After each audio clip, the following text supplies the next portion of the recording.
turma, nós vimos um texto nos vídeos anteriores. Evidentemente, não ficou tudo muito claro para vocês, né? Não foi o nosso primeiro texto. Eu sei que não chega assim, aquele espírito de fazer um texto completo de uma hora para outra, mas agora, com as informações que virão, vocês vão ter muito mais segurança para construir o texto de vocês. Vamos ver aqui noções importantes sobre tema, sobre motivação e sobre a própria redação, em sua construção, em seu plano textual, tá bom? E nos outros vídeos, nos vídeos do módulo 6, vocês vão ter um super reforço. Aí tudo vai ficando muito mais claro, né? Vamos lá. Vejam, aqui nós vamos falar primeiramente de tema, está bem? Vamos ver. Tema, o que é o tema? Tenham muito cuidado para não confundir tema com assunto. O tema é um recorte de um assunto. O assunto é muito mais amplo e o tema é um recorte dele. Ou seja, é uma especificação do assunto, um estreitamento do assunto. Tema é um recorte de um assunto. Tomemos o assunto desigualdade social. Como exemplo desse assunto, podemos ter temas diversos. Exemplo, causas da desigualdade social. Esse é um tema relacionado ao assunto desigualdade social. Então, quando eu faço esse recorte, eu dou um direcionamento. Eu quero que você fizesse um texto abordando não a desigualdade social, simplesmente, mas as suas causas. Então, vejam que o tema me dá uma direção. Outro exemplo, ações contra a desigualdade social. Já não deveríamos mais abordar causas, e sim ações. O que se pode fazer contra essa desigualdade social? Vejam outro exemplo, efeitos da desigualdade social. E agora nós trabalharíamos com as consequências, as implicações da desigualdade social. Então, o assunto é algo genérico e a partir dele nós podemos criar diversos temas.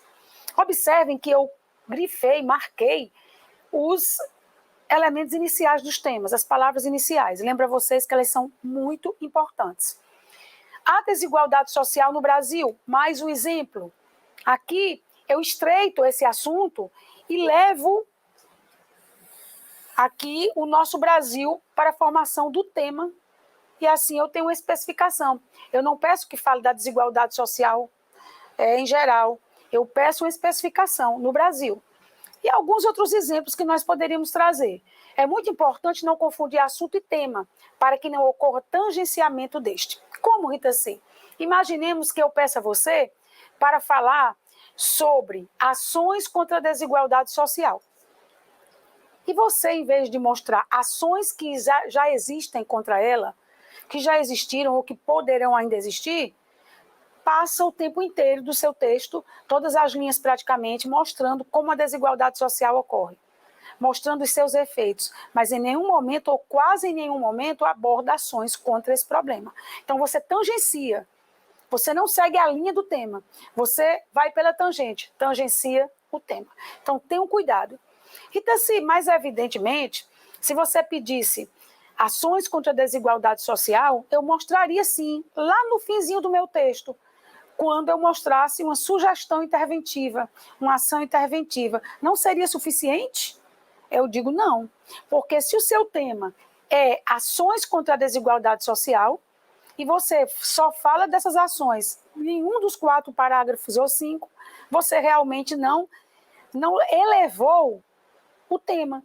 Você falou dele como um dos detalhes do decorrer do texto. Se o seu tema é esse tema tem que recorrer no texto. Em que sentido? Tem que reaparecer algumas vezes. Não é possível deixar para fazer referência às ações, não é adequado, vamos dizer, possível né? Porque as pessoas podem se enganar e fazer, mas não é recomendável que você só se refira às ações no fim, tá bom? Vamos à próxima tela falar um pouquinho agora sobre motivação. O que é a motivação? Eu estou falando, gente, dos textos motivadores. Normalmente são 4. Além de trazer a proposta, o que é que você deve fazer, aquela recomendação, escreva um texto dissertativo, argumentativo, em língua culta, em língua formal. sobre o tema tal, apresente uma proposta interventiva que não desrespeite os direitos humanos. Isso aí é o comando da proposta.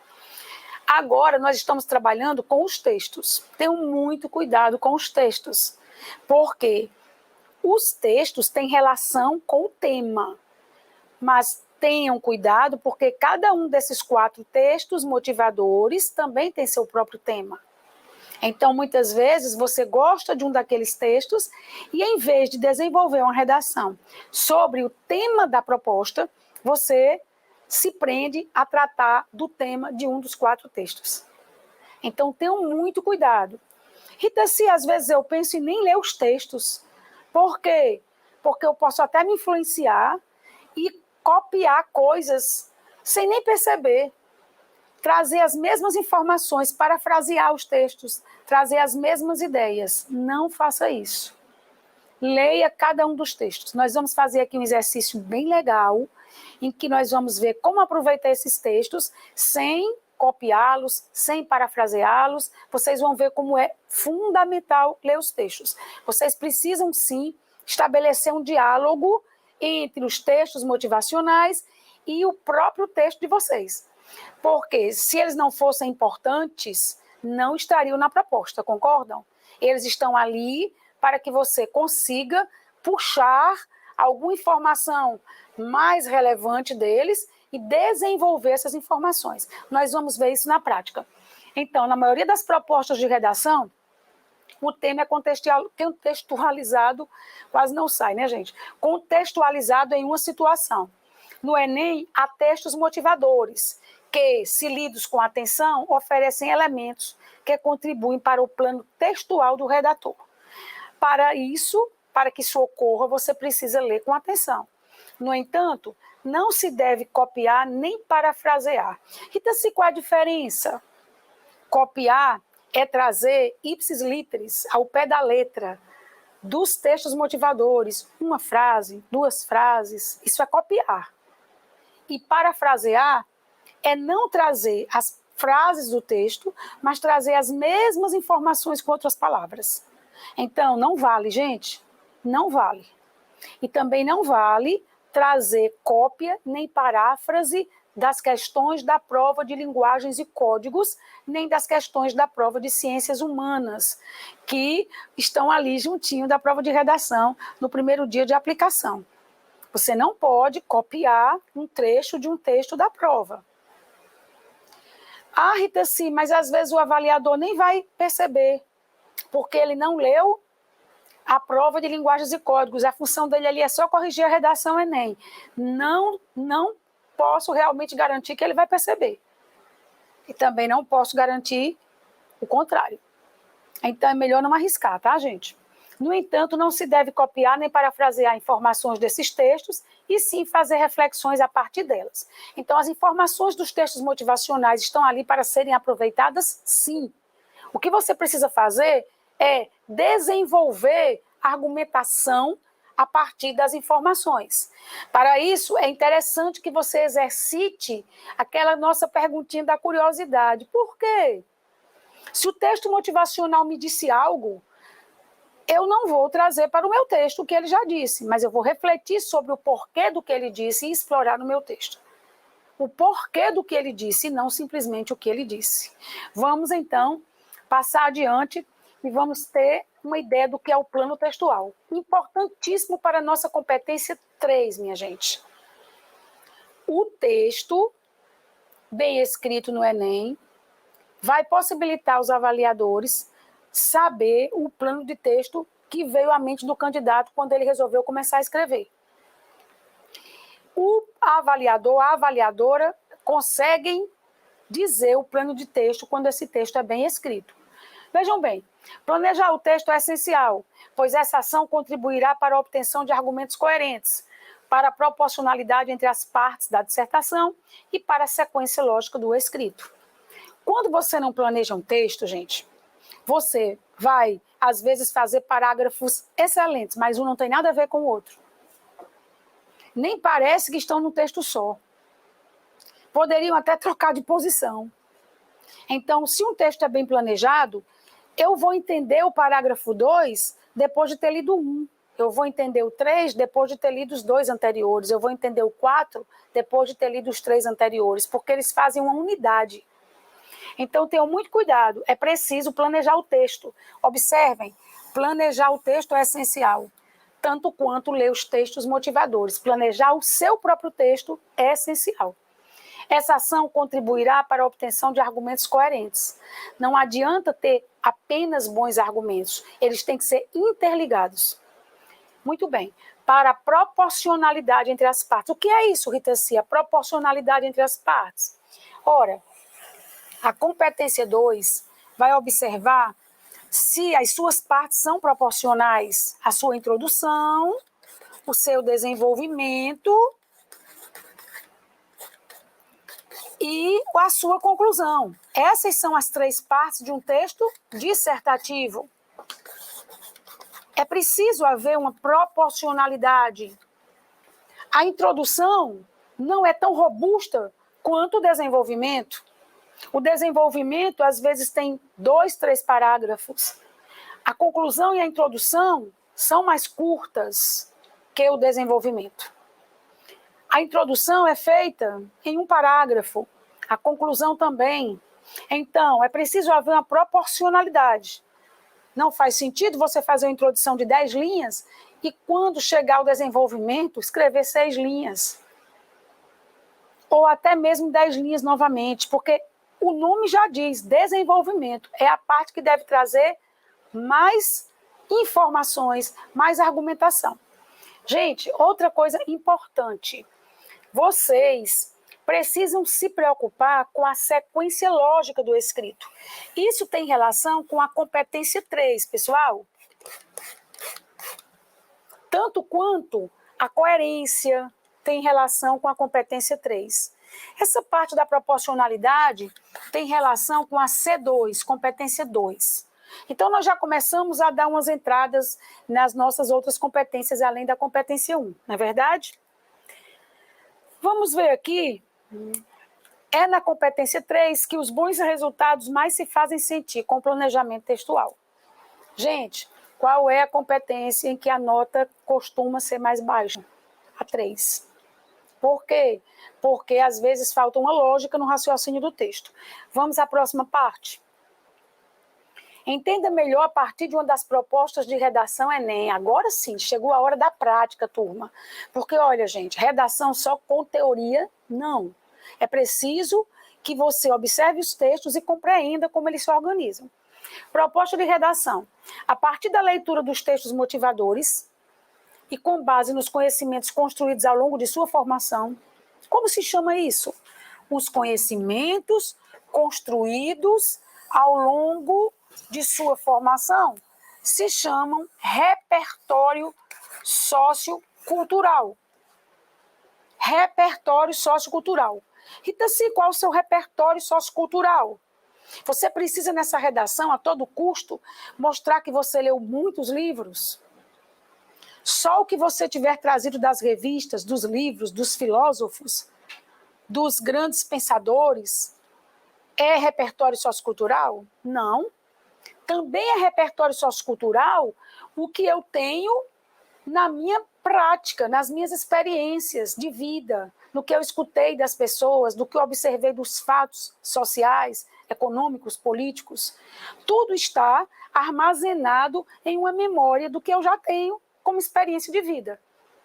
Faz parte dessa memória o que eu leio, faz parte aquilo a que assisto, faz parte o que eu escuto, faz parte o que eu experimentei. Então, o repertório sociocultural são os conhecimentos que eu obtive ao longo de minha formação. Evidentemente, nesse conjunto de conhecimentos, o conhecimento livresco, o conhecimento cultural, o conhecimento, por exemplo, do que se discute modernamente, nas diversas áreas do conhecimento, fazem parte, né? Então, eu posso fazer uma redação e levar, por exemplo, conhecimentos de biologia para dentro dela, conhecimentos de química para dentro dela, conhecimentos de física, conhecimentos de história, de literatura, de artes em geral, de política, de economia, de filosofia, de sociologia. Então, isso tudo faz parte do meu repertório sociocultural. Redija texto dissertativo argumentativo em modalidade escrita formal da língua portuguesa. É por isso que nos módulos 2, 3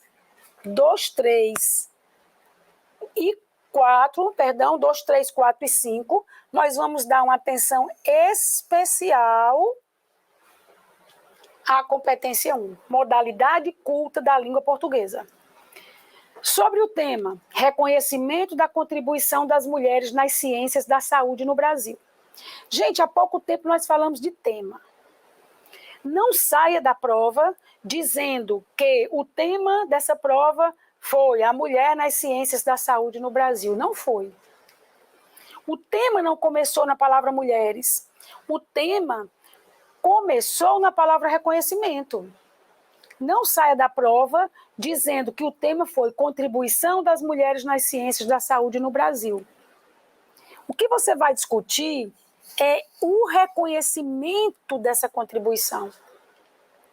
O que você vai discutir é se essa contribuição sempre foi reconhecida, se ela está sendo reconhecida, desde quando vem sendo reconhecida a contribuição, desde quando vem reconhecida? Porque a palavra reconhecimento tem uma grande força no seu tema. Então, tenham muito cuidado para não cortar o tema, para não achar que ele começa do meio para o fim. Ele começa na sua primeira palavrinha. E o que você precisa avaliar não é a contribuição. Não adianta passar a redação inteira provando que a mulher contribui. O que você deve fazer é, além de mostrar que ela contribui, claro, mostrar se isso é reconhecido ou não, se é devidamente reconhecido ou não. Está bem? Então, tenham muito cuidado com a primeira palavrinha do tema. Bem, apresentando proposta de intervenção que respeite os direitos humanos. Aqui é a competência 5, né, turma? Proposta de intervenção é a competência 5. A proposta de intervenção é a competência 5. Está bem? De forma coerente e coesa, argumentos e fatos para a defesa do seu ponto de vista. Esse seu ponto de vista é a tese. É a tese. Aquilo que você defende e que deve vir escrita já na introdução. Esse seu ponto de vista. Durante o texto, você às vezes mostra diversos pontos de vista. Mas existe um ponto de vista central, que é a tese. É aquele relativo ao tema em si. Vamos a mais uma orientação. Vamos ver. Texto 1. Estamos aqui diante da proposta Enem 2021. De uma das duas, porque foram duas, né? Vinda de uma família abastada. Texto 1. Texto motivacional. Vindo de uma família abastada, viúva e irmã de militares, Ana Nery foi contratada como enfermeira para auxiliar o Corpo de Saúde do Exército Brasileiro. É muito bom avaliar texto, turma. É muito bom. Jamais eu vou dizer na minha redação que Ana Nery veio de uma família abastada. Por que eu vou dizer? Porque eu não vou dizer, aliás. Porque isso já foi dito. E eu não vou copiar as informações dos donos dos textos. Eu não vou informar que Ana Nery era rica, veio de família abastada. Nem que ela era viúva, nem que era irmã de militares. Entendido? Eu não vou dizer também que ela foi contratada como enfermeira para auxiliar o Corpo de Saúde do Exército Brasileiro. Mas eu posso, a partir dessa informação, gerar ideias muito importantes. Vou fazer esse exercício com vocês porque nós estamos analisando o discurso. Vejam bem. Vinda de uma família abastada. Por quê? A pessoa que escreveu esse texto disse isso. Que importância tem isso? O que isso revela a você? O que o texto 1 revela a você? A mim, Rita-se, revela que esse elemento foi um facilitador para que Ana Nery fosse contratada como enfermeira e auxiliasse o Corpo de Saúde do Exército Brasileiro. Então eu deduzo aqui que se ela fosse pobre, ela não teria sido contratada. E eu deduzo também que o fato de ela ser irmã de militares deve ter contribuído para isso. Então, eu percebo aqui um recorte. Eu percebo que essa mulher, há tantos anos já, foi contratada, mas eu percebo que ela não era uma mulher de uma classe social desfavorecida. Então, eu já deduzo, por minha conta, sem copiar o que eles me disseram, mas eu já deduzo que ela tinha algo a seu favor. E eu percebo que, se fosse pobre, provavelmente não teria tido esse espaço, tido essa chance. Se fosse pobre, teria a chance? Acredito que não. Cita-se qual a importância disso. A importância disso, gente, é que eu posso pegar esse argumento mais na frente da minha redação e mostrar que esse reconhecimento ainda é insuficiente, principalmente para mulheres pobres, principalmente para mulheres que não têm apoio, por exemplo, de uma família que era destaque, com militares, né, em sua formação. Entendido? Ana Nery foi contratada como enfermeira para auxiliar o Corpo de Saúde do Exército Brasileiro e permaneceu atendendo feridos e enfermos durante o conflito da Guerra do Paraguai, até 1870. Outra coisa que vocês têm que fazer é abrir os olhos críticos para os textos. Por que Ana Nery foi notícia e por que até hoje se fala dela? Porque isso é um fato inusitado. Ana Nery, isso foi motivo de observação. Ana Nery foi contratada. Por quê? Porque era incomum. Então, eu não posso acreditar que é fácil o reconhecimento de mulheres na área de saúde no Brasil, porque Ana Nery foi contratada. Entendem? Nada contra Ana Nery. Que bom que ela foi contratada, que bom ela ter sido contratada. Mas se ela foi destaque, notícia, é porque isso é um fato incomum, principalmente nesses anos de até 1870. Na época, doenças ameaçavam a saúde dos soldados, mas Ana conseguiu transformar a realidade sanitária dos locais onde trabalhava, impondo condições mínimas de higiene para que essas doenças não se alastrassem e para que as pessoas fossem tratadas com segurança. Agora, Rita Cida, essa outra parte, o que você exploraria? Eu exploraria que esse relato me mostra o quanto ela era capaz de assumir a função que assumiu. Então, indiscutivelmente, a mulher tem toda a capacidade para atuar bem na área de saúde. Entende? Não nos deixa mentir, Ana Nery. Bom, então aqui, isso mostra o quê? Capacidade da mulher para essa atuação. Vamos agora para o texto número 2. Aliás, nós temos a continuação do texto 1 ainda não temos o texto 2. A sua história está documentada no Museu Nacional da Enfermagem, fundado em 2010. A história de Ana Nery é semelhante à de Florence Nightingale, a inglesa que consolidou seu trabalho de cuidado na Guerra da Crimeia e fundou a enfermagem no século XIX. Olha aí, gente, fundadora da enfermagem no século XIX, anos de 1800 e tarará. Então, aqui eu percebo uma outra informação importante. Essa capacidade se confirma.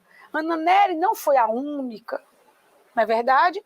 Evidentemente, essas mulheres se destacam porque não era comum em seu tempo que elas assim atuassem. Mas eu já percebo essa capacidade aqui mais uma vez, quando eu digo que ela fundou a enfermagem no século XIX.